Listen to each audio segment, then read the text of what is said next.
Ngibonga ukuthi kuyingxenye yalesi siqephu njengamanje.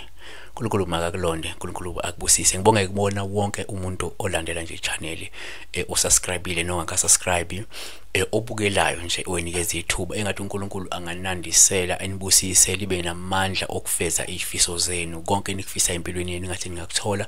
uNkulunkulu engathi anganikeza nokuthula enikufunayo empilweni. Mina ngigama ngoPastor WeNingi udaba olwamaphupho njengenjwayelo. Silandele ke on e-TV kule morning show kusasa kuLwesine sobe sikhona lapha ngehora lesikhombisa ekseni ka kuhora lesishiyagalombili emini ekseni futhi sobe silapho nje landelana kanjani. Zikhona ezinye impendulo phezulu bezikhona but nje kamanje sila la sibeka khona nje iphupho lika Moses sidla ukuthi ngiphuphe umngame ngiphakela inyama yenkukhu ngayidla. Engifuna la ukuveza ukuthi into yokuqala efuna siveze ukuthi uma uphupha la udla nje inyama yenkukhu lolu phupho luhle kakhulu ngana kwethu.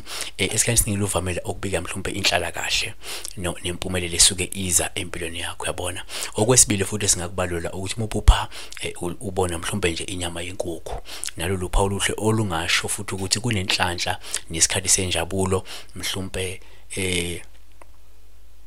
nosokwaneliseka nje esuke siza empilweni yakho yabona. Okwesithathu singaphinde sikusho la uma uphupha ubona inyama yenkukhu ngaphinde kusho ukuthi mhlawumbe umuntu osuke senza ngokukhandla, umuntu osuke senza ngokubekezela nonesibindi. Ngaleyo ndlela leyo uzokwazi ukufeza mhlawumbe ngempumelelo izifiso zakho noma inhloso zakho yabona.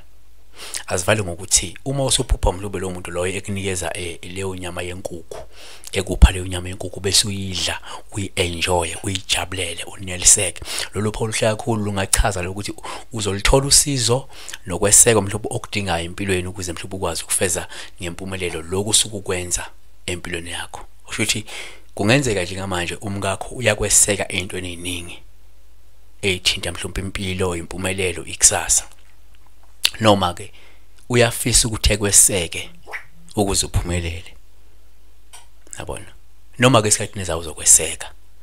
Ngiyabonga kakhulu ke ngane kwethu, uNkulunkulu makakulonde, uNkulunkulu makakubusise. Inamba yami yasebenza ngenza kwethu ningangifonela, ngiyafoneleka but ungafona ngikusuka ngabo 3 ntambama izona khathi ezi-right ngoba suke kwamanye amalanga ngisuke ngisesikolweni.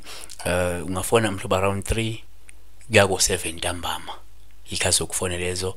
Uma iphupho lakho li-complicated kakhulu ungangifonela sikwazi ukulizama ukuhlaziya sikhuluma kodwa faka airtime enough ngane kwethu. Ngiya-emphasize airtime must be enough.